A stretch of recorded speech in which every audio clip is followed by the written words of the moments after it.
Hey guys, I'm going to be talking through how I would design a generic workout for beginners or advanced lifters. Annoyingly, I have to mention this at the start of my videos now because people incessantly ignore what I mentioned in the video. I am not your coach. I will not give advice as to what I think is best for you through a comment section. Please access my consultation tab on my website. Alternatively, book a training plan for yourself.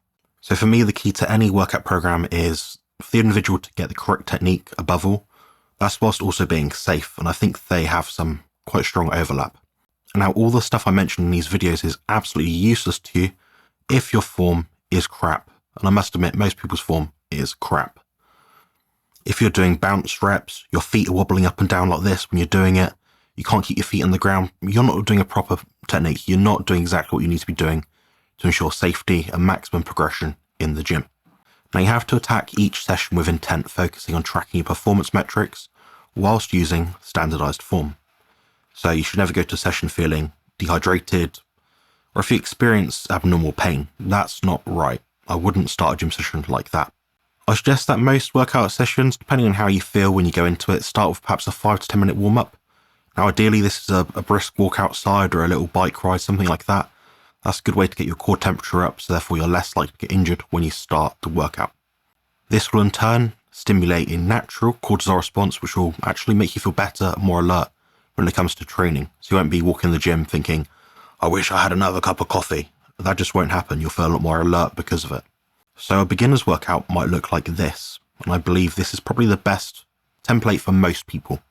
That's 1 to 4 sessions per week using a full body split. This ensures you're able to repeat the exercise frequently enough to learn the skill that is resistance training.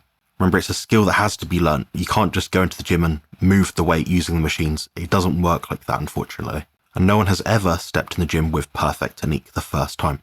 The next thing to note is the setup of exercises. Now, as a newbie, it doesn't particularly matter which order you do them in. Your training intensity is not going to be that high anyway, despite what you might think. It will inevitably be quite low in my opinion, but the important thing here is to get the technique right before progressing onwards. Now, I kind of believe in what's called the minimum effective dose. If you can get all the results without trying hard, great, keep doing it, don't change it. So I want to preface this whole video with that first. Now, I don't recommend training to what's called eccentric muscular failure until you have a few months under your belt.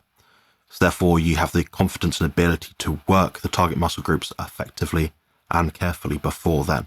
My recommendation is to simply lift the weight until you feel you can't lift a full repetition safely on your own. So this is what a good setup might look like.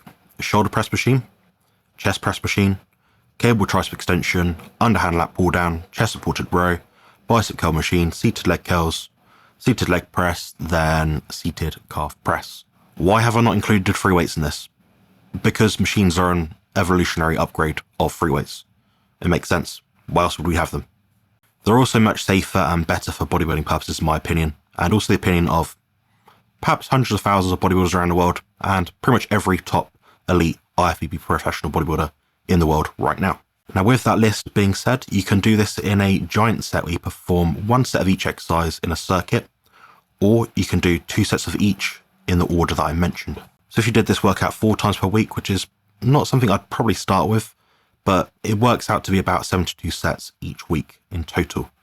This is pretty extreme, but I must preface this with saying, do not train on consecutive days. Now, as far as repetition speed goes, I'd say at least 5 seconds in the lifting phase, 5 seconds in the lowering phase, and no pause throughout the whole movement at all. You can go up to 10 sessions in each position, and that's up to you. That's no problem as well. Now, for the most part, the set would last over a period of about 60 to 90 seconds.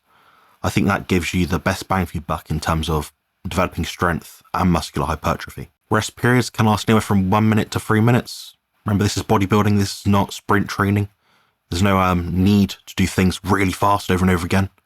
You're trying to build muscle, so whatever it takes for you to amp up yourself between those sets, whether it be catch your breath, things like that, that's going to be optimal for building muscle. Doing supersets, all this stuff, how many exercises can I fit in a minute? That's not going to work out for you. That's crap. No bodybuilder does that in the world at all. Now, I would scale up or down the number of sessions that you perform each week based on recovery. So at this point in your training career, it can be quite hard to grasp how frequently you should be training.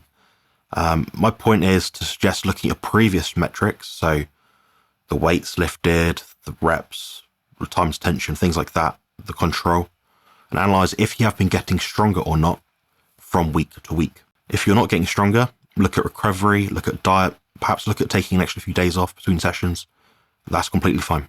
Now, I would expect most people to be at the beginner stage for about 6 months to a year before moving on, which will surprise most of you because most of you would have jumped into this video thinking, I'm going to be doing 3 sets of 10 for squats, bench and deadlifts, and that's the best for muscle hypertrophy. No, it's not. It's actually not. We don't see people developing great muscle doing that. We see people develop great strength doing that and powerlifting capabilities, yes. This is bodybuilding, not A to B workouts. Now, for intermediate lifters, you can try the following. So also again, 1 to 4 sessions per week, depends where your recovery is at. And this would be a upper lower body split. So this ensures again that you're able to repeat the exercises frequently and therefore continue to learn the skill. More nuance does come into it, so you'll have to work this out for yourself or again, book a consultation with me.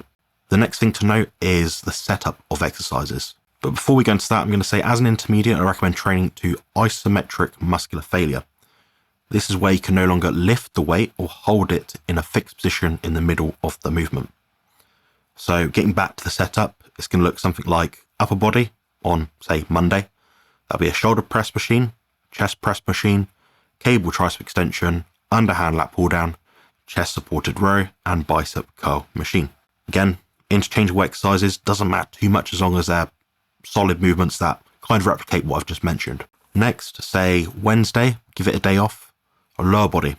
So this can be seated leg curls, seated leg extensions, seated leg press, wall sit.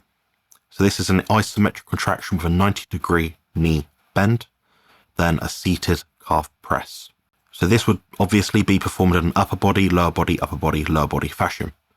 This could be performed either by doing a giant set where you perform 1 set of each exercise in a circuit, or you can do 2 sets of each in the order that I mentioned. Now, I'd recommend this to be performed 3 times per week or less if recovery dictates.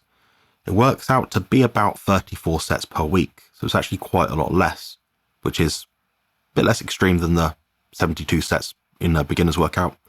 But as you begin to train close to failure, the total volume you do in the gym will actually end up decreasing because you cannot continue with that training intensity level. It just won't work. Again, do not train on consecutive days.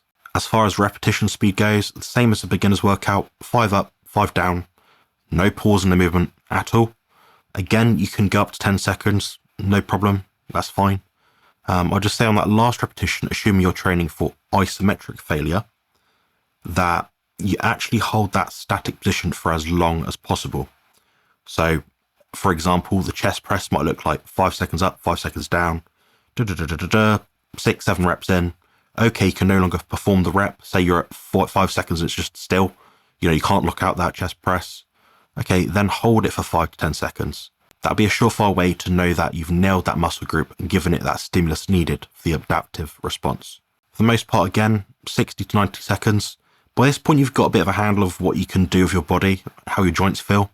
If your joints get quite sore, increase it a bit, maybe 90 to 120 seconds. Nothing wrong with that at all. I'd say broadly speaking, and I know my friend Jerome Armstrong recommends the same, somewhere between 45 and 120 seconds per set. Just experiment for yourself, see what works for you, see what works best for your goals, and what you find that really seems to nail those muscle groups. Again, rest periods, 1 to 3 minutes, or at least until you can catch your breath. The focus is on the next set being optimal. It's not going to be optimal if you're doing supersets, still. Now, you'll have to play around with the exercises, and I think by this point, we've got a good handle of what's going on. 6 months to a year plus into it, well, okay, my elbows get sore when I do this. My bicep, my forearms are sore doing this.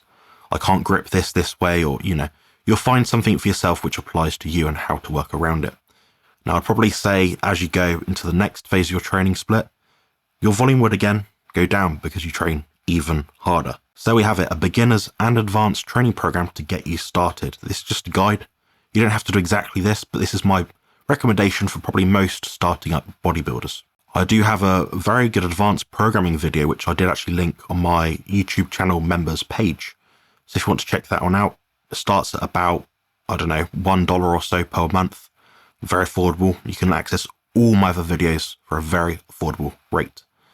It probably doesn't apply to most of you watching this, but there is tons of info on there which I highly recommend.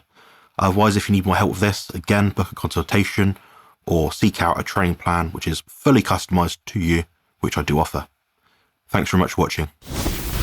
Build muscle and lose fat on the carnivore diet.